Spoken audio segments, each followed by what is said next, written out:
Welcome back in, everyone. Thank you for staying with us. I am joined here by two very special guests, our friend Dave Ead over at WGME, and now former Thornton Academy Athletic Director Gary Stevens, both recent authors just published Stolen Seasons, a book about Maine sports and COVID. Guys, thank you for coming on with me.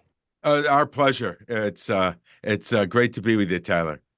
How did this idea come about? Whose idea was it, and how did you guys kind of get the ball rolling on this, magnificent collection of stories? Well, Gary and I, during the pandemic, we had so many Zoom meetings with the MPA and coaches and that sort of thing. And I would talk to Gary, if not every day, every other day, just to kind of explain what was going on behind the scenes to me.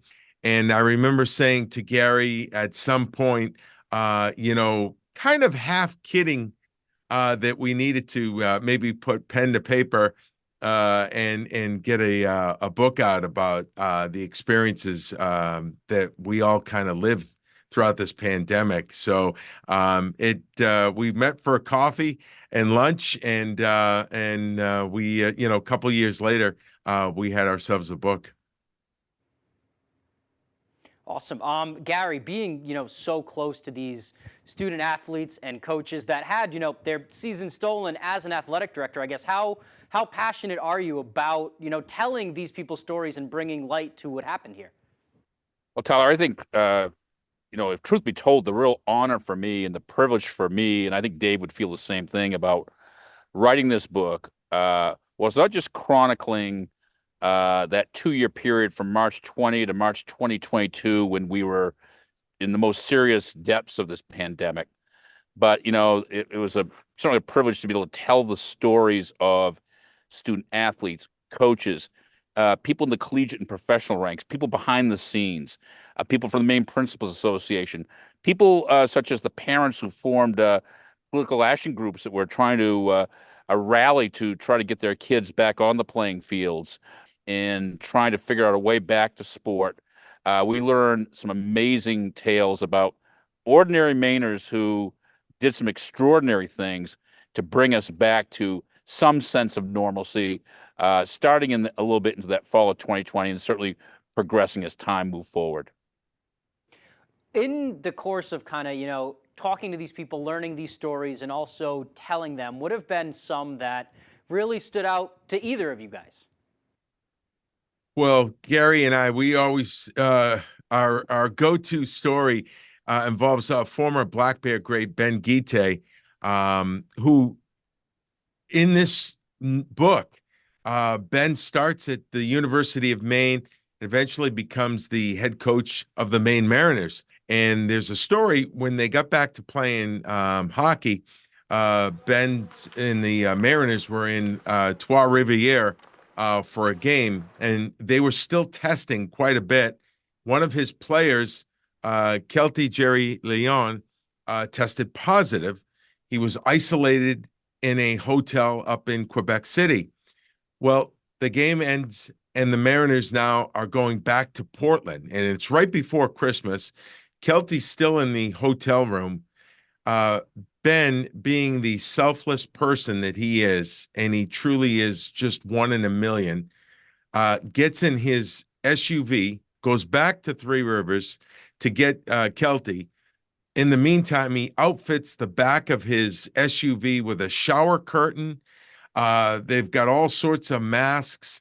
And when Ben had Kelty in the car, they had the heat cranked up and the windows down. Customs didn't even slow him down. They swept him through, and Ben got him back to Portland right before Christmas. He and his wife made Kelty dinner for 14 straight days. They left it outside his apartment door.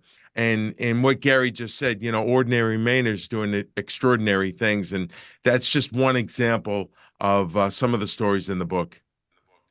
And Gary, I know you told an interesting story from the Maine women's basketball team as well. Yeah, and there are many, many stories from certainly in the Bangor area, whether it be at the high school or at the collegiate level. And one of the interesting stories is the saga of the Maine women's basketball program under Amy Vachon. And back in 2020, they were looking to get back to that prominence that the Maine program had enjoyed, certainly in the 90s.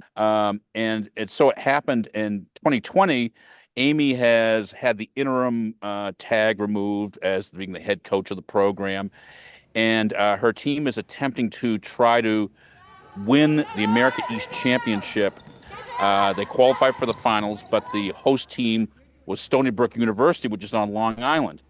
And the interesting story of Amy's team was they were very shorthanded. They had a number of key injuries during the year. So they were going shorthanded, taking a bus to Bridgeport, Connecticut, and then a ferry boat across Long Island Sound to then proceed to go to Stony Brook. They get on the ferry. Amy is very concerned, her staff is very concerned about, again, COVID transmission. There are other people on this ferry. So literally the team stowed away inside the bus in the hold of the ferry the entire trip across Long Island Sound. When they emerged on the dock, they get to their hotel, they learned that the fateful decision by NCAA and President Mark Emmert to essentially cancel the rest of that season and the spring season had what occurred. They literally had checked into their hotel long enough to sit in the lobby, have a takeout lunch, and then checked out and proceeded back to Orono. And we get into how with the efforts of Senator Susan Collins' office in Bangor and some other circumstances, they would get their team back together and eventually resume play. It's cool to read these things and think we really lived through a time like that. We really experienced all this stuff, and now we are back to normalcy. Guys, I can't thank you enough for coming on with me. I could break down all the stories in this, and it could be a 30-minute long segment, but Dave, as you know, we can't really do that in local news. So again, thank you guys for coming on. That is going to be all the time we have for sports. We'll be right back after this.